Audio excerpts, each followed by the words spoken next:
All right, we are back. We are back.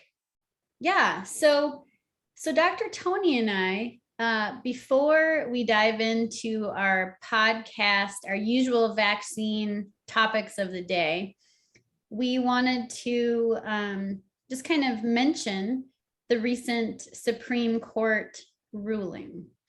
You may be able to tell from our t-shirts, our thoughts, but one thing we wanted to communicate is that we both believe that personal choice and making your own decisions are very important.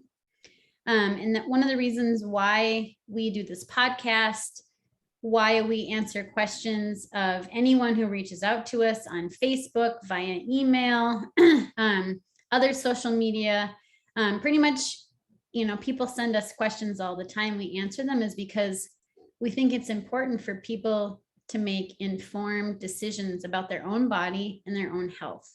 So that's something that we hold very dearly. And we strive to do that and to help other people make informed decisions pretty much for, every breath we take all day, every day. That's kind of what we do. Dr. Toni? Yeah, I mean, I think you said it. I think you said it all. I think, it's just so important to us, to Dr. Aimee as a researcher and to myself as a clinician, to make sure that people are doing the right thing for themselves in their particular circumstances with the right amount of information.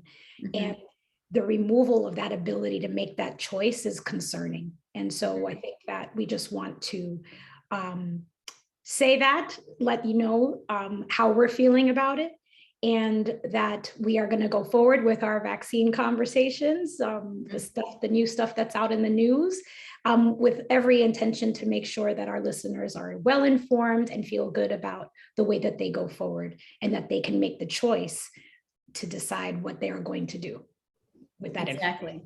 So personal choice and autonomy is very important. So with that, our first topic that we're going to be talking about today is the much anticipated kids under 5 COVID vaccines that were recently given emergency use authorization, EUA, and they're the Pfizer and Moderna. And I'm going to just kind of introduce this topic, and Dr. Toni, who's a med peds doc, who sees patients, who vaccinates, who answers questions for her patients and patients' parents, because she takes care of adults and kids, the whole range. She's going to kind of take over. But what we're going to be talking about today in the context of the COVID vaccines for kids under 5, so 6 months to 5, is that we can't really compare them. First of all, the Moderna and the Pfizer have difference in doses, difference in number of shots that are recommended. Also, there was a different number of kids in the study. They were done over different timing of the COVID, disease itself. So they had different timing. We know that Omicron variants have come out. So there's just a lot of differences. So we're going to give the facts. Dr. Toni painstakingly, patiently, pen and paper in hand, listened to and watched the presentation with the CDC, and then read through the ACIP, which is, remind us of what ACIP, American Child Immunization Practices. Is that right? I something know. Hold on, I'm going to tell you. I have like, so just so you guys, Advisory Committee on Immunization Practices. Advisory Committee on Immunization Practices, ACIP, which of course we should know, but honestly, immunology is like a billion acronyms. There are too many acronyms. I know like 10 million plus, but that one had fallen off the rails. It's all right. It's okay. So Dr. Toni read the ACIP recommendations. She's watched all of this. So she's going to dive into detail of her thoughts, but just keeping in mind that the Pfizer and the Moderna, There are a lot of differences between them. So the facts you're going to be getting from Dr. Toni, we're not comparing them like apple to apple. It's more like one's an apple, one's an orange. All right. But we will say, and I think this is how Dr. Toni will kind of start it out, is that we think that either way, getting your child vaccinated is going to be important, because that will decrease disease, maybe not infection, but severe disease, serious disease, and death. And that we still believe, even looking through kind of this complicated data, that it's still a good thing. Okay, so I'm gonna pass it over. Sure. Thank you. Thank you. So as Dr. Aimee said, I have been obsessing over this for the last probably 5 days now. Since the information came out, I've read and reread and made notes about every single thing, because as you all know, I do have a child under 5. And I have family members that are under 5, and I want to make sure that I'm clear to them as to what it is that we should be doing, right? So that's the selfish part. And then then I think it's important to say that out loud. And then also the part that the selfless part is to make sure that I can take you guys along with me as I make these decisions, right? And as you all know, I was always, I looked at everything with the most skeptical eyeballs that you could ever find. Like, I'm just like, tell me that I'm gonna go ahead and give my vaccine averse 5-year-old or 4-year-old who literally almost broke the syringe when he got this MMR vaccine.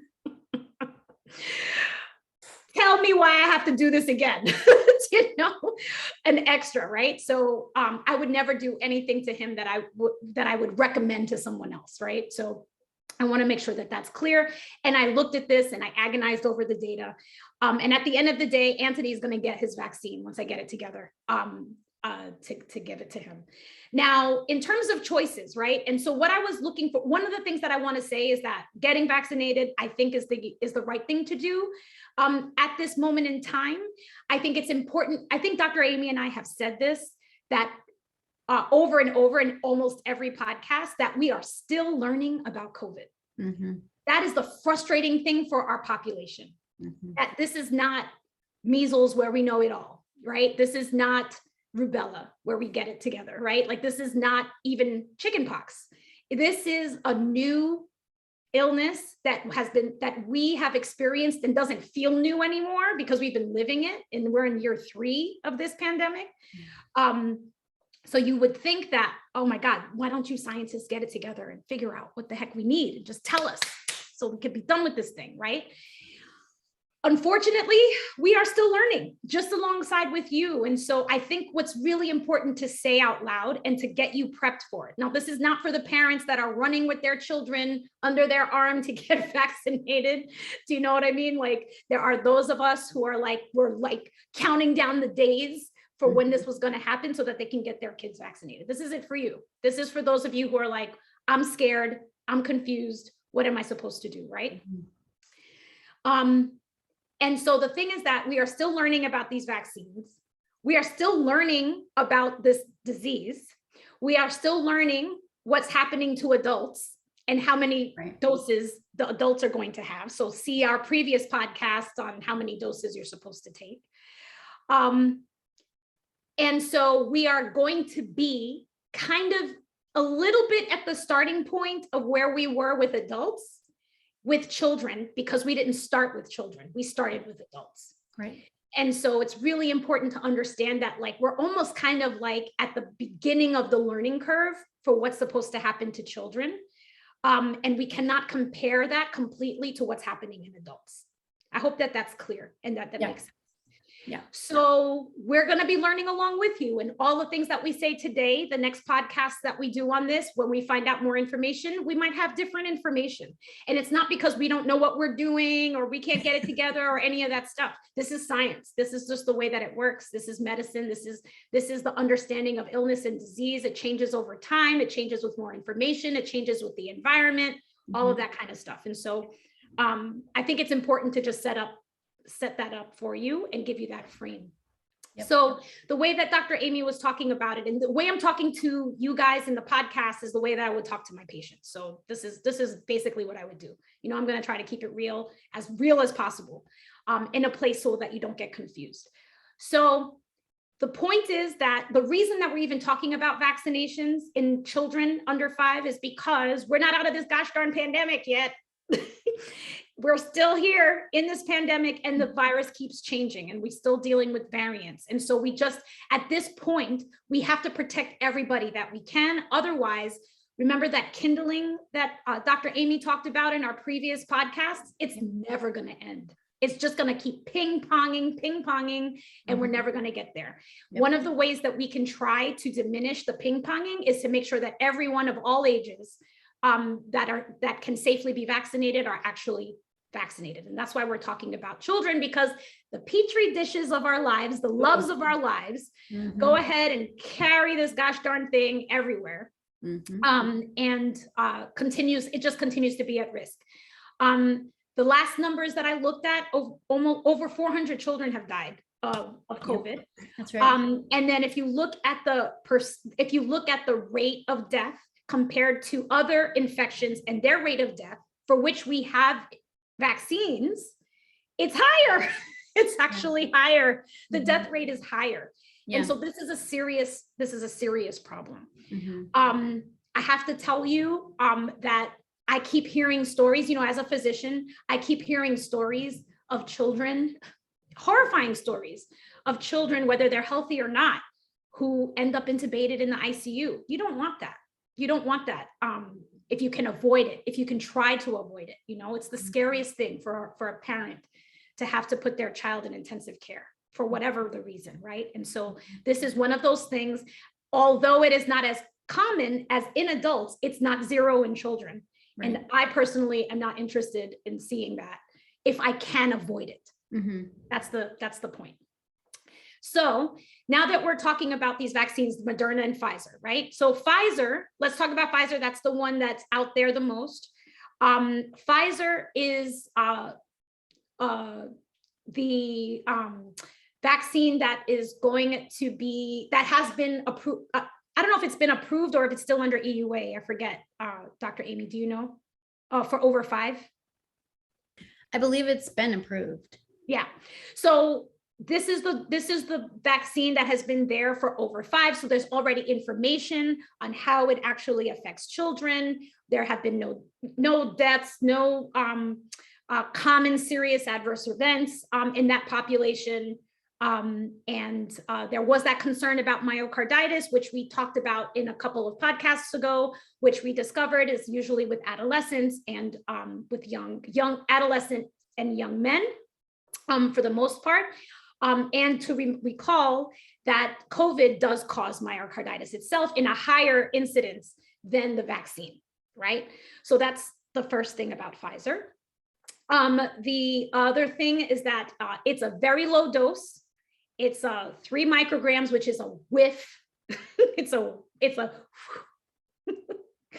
is a whiff of vaccine. It's so low. And you have to get 3 shots, right? Right now it's separated by the first and second dose are separated by 21 days. And then the third dose and the second dose can be around 8 weeks. Now, what I want to be able to say clearly is that might change. That second and third dose interval may change, possibly, okay? But at the moment, that's the time interval. And that you would need to get 3 doses of Pfizer in order for you to see an effect or some protection against serious disease from COVID. The pros of the Pfizer vaccine, honestly, is the fact that it's such a low dose, right? It's a low dose. If you are worried about the dosage of vaccine in your child, if that's you as a parent, this is a good way of like getting them used to it, right? So you can get 3 doses and know that you're not giving them a heavy load at the beginning. Side effects are low. And those are fever, fatigue, irritability, right? Those are the ones that are the most common. And irritability, I think, happens anyways. Pardon me? Irritability, I think, was something that commonly happened. Yeah. I mean, these are the same. These are a lot of these side effects are the same that you get with other vaccines. Right. Nothing's different. Okay. I wrote down specifically so I could talk to you guys about it, but there were no deaths in the trial. There was no myocarditis in the trial, and there was no anaphylaxis. Pain at the injection site occurred within 7 days, and it was the most common side effect. There was fatigue in the children ages 2 to 4 within 7 days, and also irritability and drowsiness was more common in children 6 months to 23 months within 7 days. And again, fevers were common. The thing to understand about Pfizer is that the time frame from like Dr. Aimee said, the time frame of the trial was different than the one in Moderna. And the reason that matters is because their exposure to variants was different. And so let's put that in our pocket. Let me talk a little bit about Moderna. Do you think that was was that good enough? Yeah, I do. I want to add anything to Pfizer before I do Moderna? The only thing I would add is that I looked up our question. It looks like right now Pfizer for 5 to 11 is emergency use authorization, EUA only. Okay. But that I think it's up for full approval. Yeah, it's up for approval. That's right. I just looked it up because I wanted to make sure that we were 100%. Yeah, 100%. But yeah, no, I agree. And then you also did mention that the Pfizer trial for kids under 5 had several thousand less children than Moderna. I didn't get there yet. Okay, sorry. I didn't get there yet. Okay.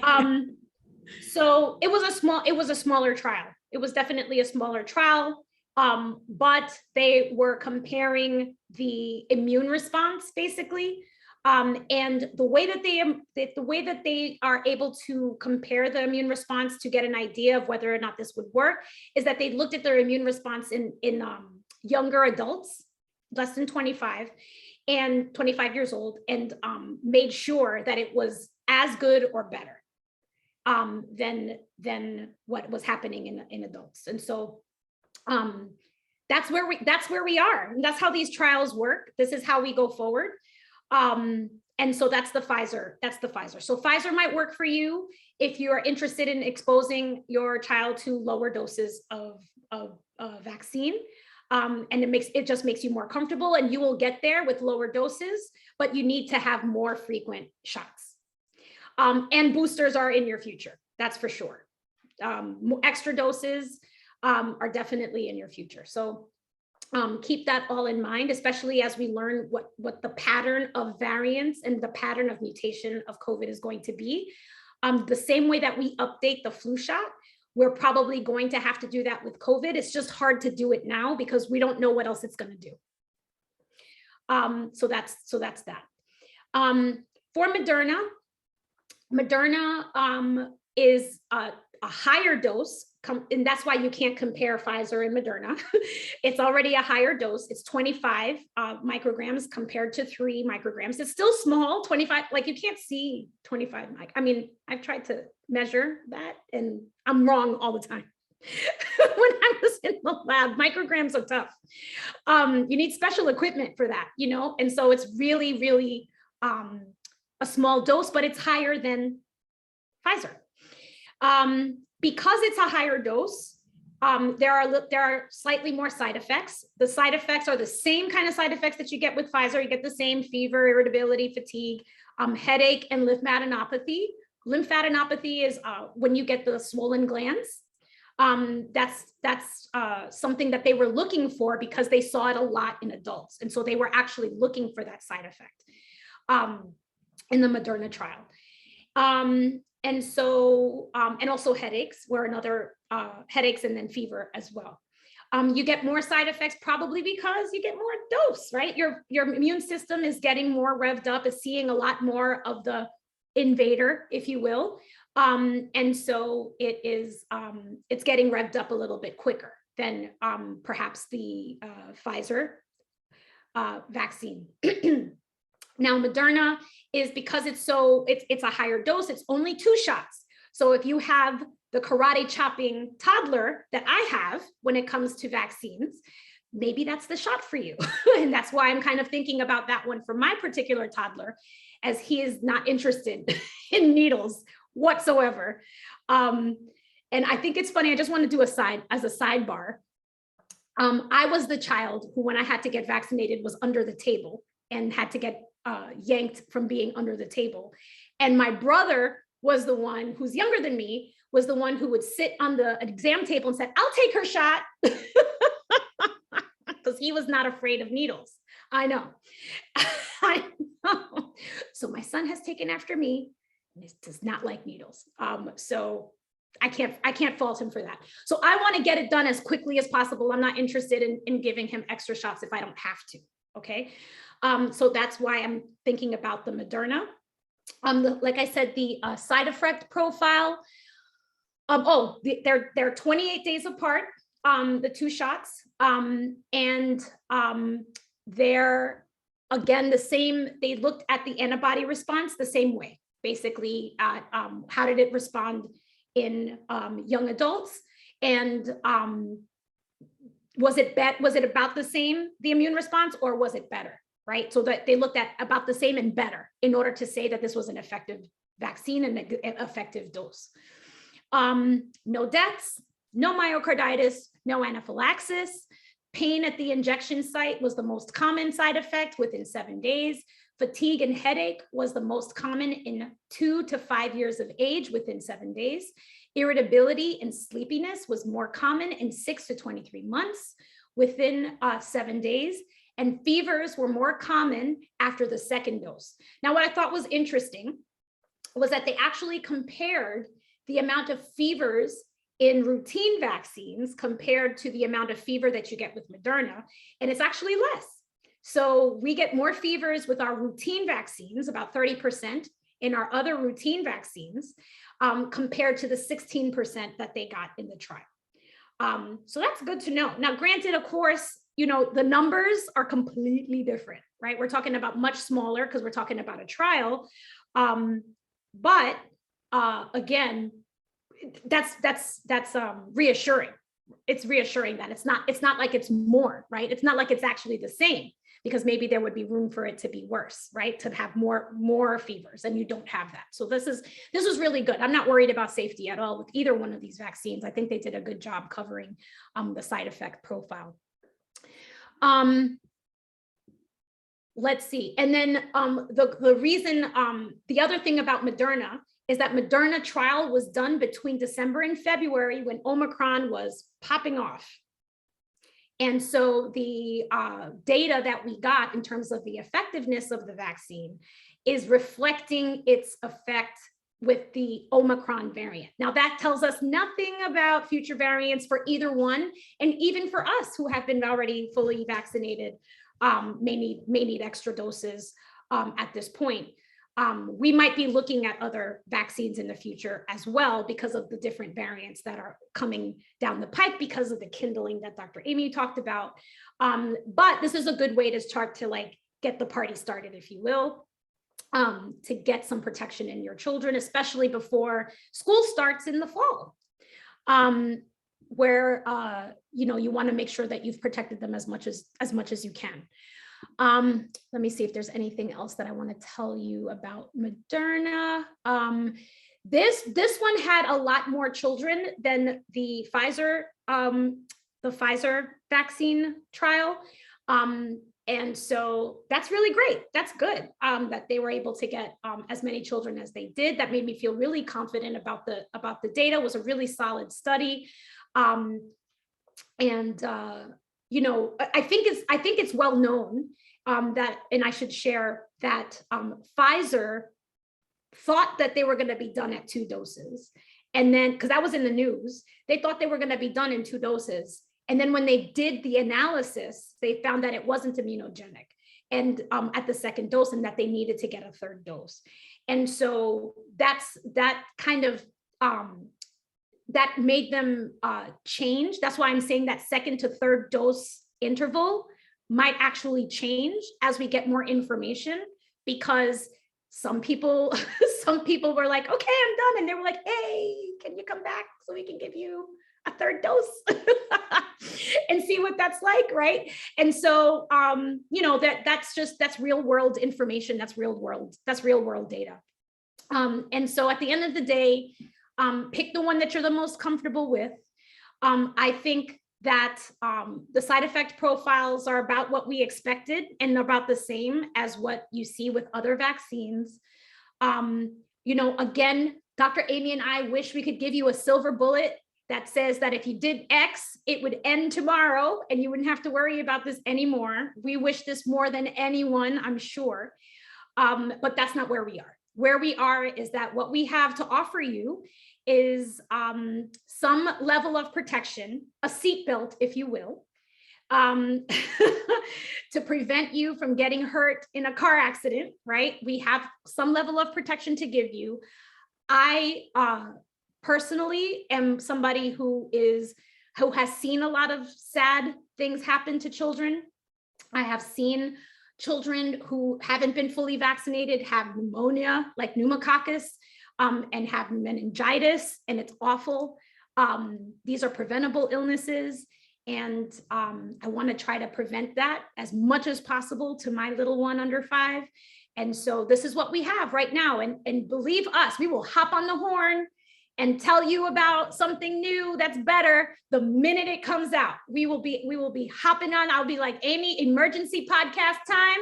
We need to share with the masses. There's something better out there. But at the moment, this is what we got. And so the more we can actually get everybody in the space where they've got at least this layer of protection, the less kindling that we're offering this virus to experience. And so hopefully that's a good synopsis. And let me know if that was clear, if you think I should make any clarifications. No, I think that was clear. I think what I'll do is just kind of give a little recap here at the end, a little summary. So just like Dr. Toni said, comparing the apple and orange of Pfizer and Moderna, because they are different. We can't say that they're, both apples or both oranges, where we gave you Dr. Toni gave you the facts of what we know about the clinical trials and the doses and the timing for Pfizer and Moderna. So they're different. We don't compare them as if they're, apples and apples. But what we do know is that they both provide protection, and they are your mama bear way of giving your kids under 5 that seatbelt to prevent, death and serious harm. And we think that the clinical data shows that. So again, to recap, just the differences are each of them individually. Pfizer, it's 3 doses. Okay, it's 3 doses. Again, a little bit lower dose in each one, but it's going to be 3 doses. You have it at day 1. Then your second dose is 21 days later, so that's 3 weeks. And then your third dose would be 2 months after your third dose. So you would have, so day 1, 3 weeks later, and then 8 weeks. Right? So that's after your second dose. Yeah. 2 months after your second dose. 2 months after the second dose. So dose 1, 2, and 3 at day 1, day 21, which is 3 weeks, and then 8 weeks after that second dose. So that's three doses. And then the usual side effects, with pain at injection site being kind of like, I think, one of the bigger ones. Now, Moderna, higher dose. Okay, more spike message for spike in there, right? To make more spike protein. 2 doses, not 3. So 2, day 1, and then 4 weeks later at day 28. Are you done then? Probably not. We think that there are likely additional doses for both of these vaccine series. So right now, Pfizer for kids under 5 is at 3 doses. Will there be more? probably down the road. Moderna right now for kids under 5, 2 doses. Will there be more? Probably. Down the road. There will probably be additional doses. How many? We don't know. This also depends on, emerging variants and other things that are happening. And also, as Dr. Toni said, more and more kiddos are going to be starting to get these vaccines, and they're going to be followed. That data is going to be collected. One thing I did want to kind of add as far as what you can do to help scientists and physicians, everyone in the scientific community collect data is something called vSafe. That is, it's an app on your phone, which I'll tell you what, when I got my vaccine finally, because I'm not a physician like Dr. Toni, I am just a PhD. That is not easy work. People that are PhDs that don't see patients, they're like, you people can wait. That's right. In the beginning, right? They were like, in the very beginning, everyone, like, I have a ton of physician friends. Everyone's like posting on Facebook and stuff like, I remember you had vaccine envy. I had vaccine envy. I had like the worst vaccine envy ever. I'm like, okay. I remember. I'm You're healthy. Like, when is it gonna be my turn? I know. I'm like, I am not an MD. I am youngish and I am healthy. Damn it. Right. Right. So when the vSafe, the reason why I'm telling you this, and I was trying to find it on my phone, when vSafe would remind me that I had to tell the CDC about my, I was like, oh, vSafe, I've had my vaccine. I would get so excited. It'd be like a reminder of like one of my favorite things. Oh my God. I know. That's not nerdy. That's totally normal, by the way. But yeah.